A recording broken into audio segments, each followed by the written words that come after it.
Jadi ini semua dalil dari saya datangkan ya ikhwan, untuk saya jelaskan kepada antum bahwasanya taubat itu ibadah yang mulia. Antum harus senantiasa membasahi lisan antum untuk istighfar. Astaghfirullah wa atubu ilaih. Astaghfirullah wa atubu ilaih. Ustaz, saya enggak pernah bermaksiat. Siapa bilang? Ente bisa jaga pandangan ente. Ente bisa jaga lisan ente. Ente sudah tunaikan hak kedua orang tua ente. Ente sudah tunaikan hak istri, sudah tunaikan hak anak-anak. Ente salat sudah benar. Ente sudah pandai bersyukur kepada Allah. Enggak. Nabi salat sampai kakinya bengkak. Ditanya, "Ya Rasulullah, bagaimana Anda salat seperti ini? Telah diampuni dosa-dosamu yang telah lalu dan akan datang." Kata Nabi, "Afala akunu abdan syakuran?" Kenapa aku tidak menjadi hamba yang pandai bersyukur? Kenapa aku tidak menjadi hamba yang pandai bersyukur? Oleh karenanya tatkala kita sadar kita banyak diliputi oleh dosa, setiap hari kita berdosa dan Allah mengatakan, "Innakum tukhti'una bil-laili wan-nahar." Kalian berbuat maksiat siang dan malam. Ada maksiat yang kita sadari, ada maksiat yang tidak kita sadari. Maka seringlah kita beristighfar. Karena semakin kita banyak istighfar, semakin bertobat, kita semakin membuka kunci pintu kesuksesan di hadapan kita, di dunia maupun di akhirat. Jadi ini yang pertama, bahwasanya ibadah taubat sangat dicintai oleh Allah Subhanahu wa taala. Yang kedua, para hadirin yang dirahmati oleh Allah Subhanahu wa taala, ternyata orang yang bertobat Allah berikan banyak anugerah di dunia. Allah berikan banyak anugerah di dunia. Ada seorang datang kepada Hasan al-Basri, kemudian mengeluhkan tentang hartanya yang sedikit, kurang harta. Maka Hasan al-Basri mengatakan, istighfarlah. Muridnya memperhatikan. Ada lagi datang minta fatwa Hasan al-Basri, saya sudah lama menikah tidak punya anak. Kata Hasan al-Basri, istighfarlah. Ada orang datang mengeluhkan kekeringan, kemudian bertanya bagaimana dengan solusinya. Kata Hasan al-Basri, beristighfarlah. Setiap ada masalah datang kepada Hasan al-Basri, jawabannya beristighfarlah, bertobatlah. Karena semua musibah ya solusinya adalah beristighfar dan bertobat kepada Allah Subhanahu wa taala. Kita azan dulu kemudian salat. Hadirin dan hadirat yang dirahmati Allah Subhanahu wa taala, kita lanjutkan pengajian kita. Jadi kalau kita di dunia menghadapi kesulitan apapun, agar kesulitan tersebut hilang, maka kita beristighfar. Hasan al-Basri waktu ditanya oleh muridnya, kenapa anda setiap ada yang bertanya masalah selalu solusinya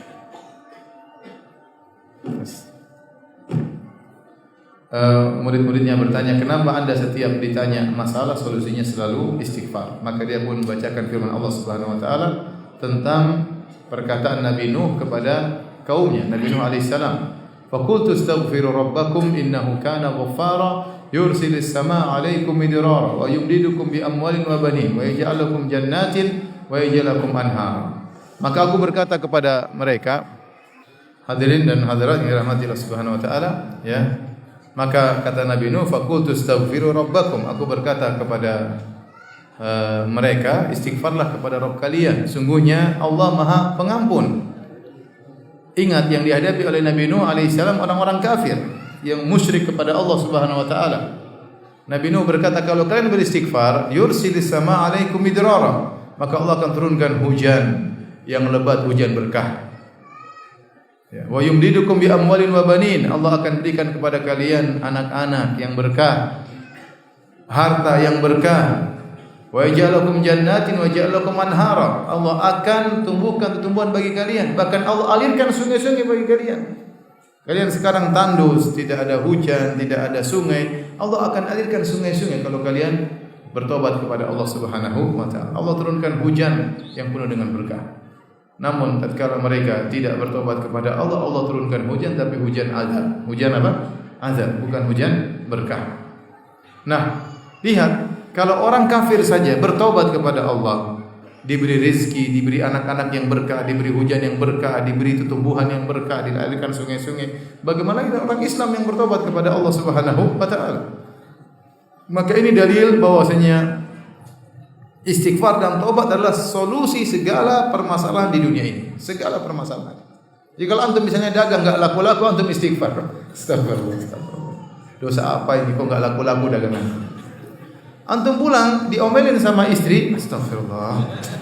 Astagfirullah. Kenapa mas astagfirullah? Ini karena dosa-dosa yang saya lakukan. Jadi saya tengok cewek, makanya kamu sekarang ngomelin saya. Kita nggak tahu ya. Sampai sebagian salah mengatakan aku mendapati dampak dari maksiat yang aku lakukan pada pembantuku, pada dabahku, pada kendaraanku. Bisa jadi ya problem timbul gara-gara maksiat yang kita lakukan.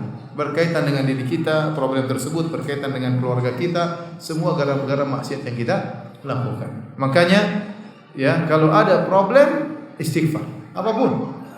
Antum merasa gelisah, istighfar, astagfirullah. Ada kesedihan yang berkelanjutan tidak berhenti-berhenti, astagfirullah, astagfirullah, astagfirullah. Ada kekhawatiran yang tidak berhenti-berhenti, astagfirullah, astagfirullah. Itu pasti karena dosa-dosa yang kita lakukan.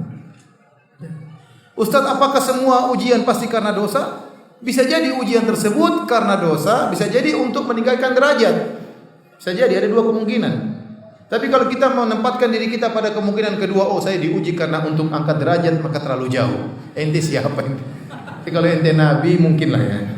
Tapi kalau ente kayak model kayak gini, sudah tinggal di Klaten di Indonesia, tiap hari nonton Facebook, tiap hari nonton YouTube, oh saya diangkat derajat oleh Allah, terlalu jauh kayaknya.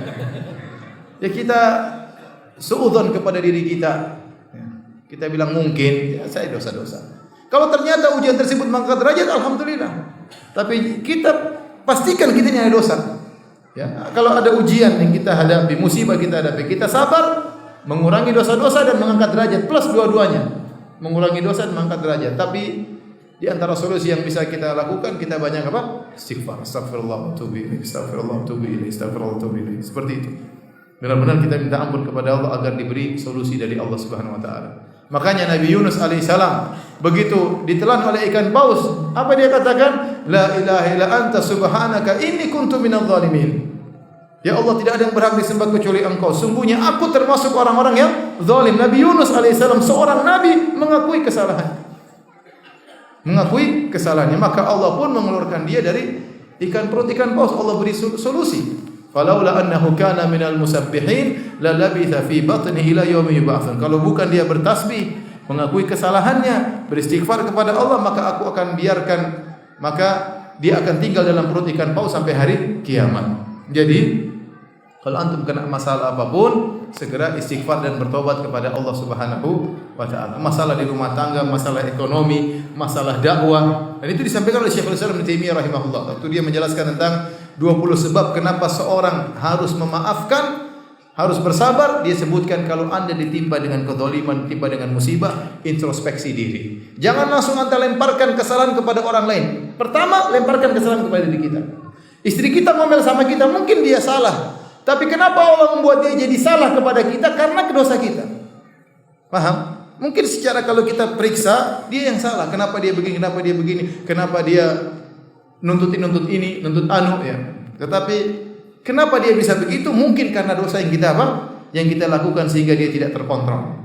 Setiap ada kesalahan, kembalikan kepada diri kita terlebih dahulu.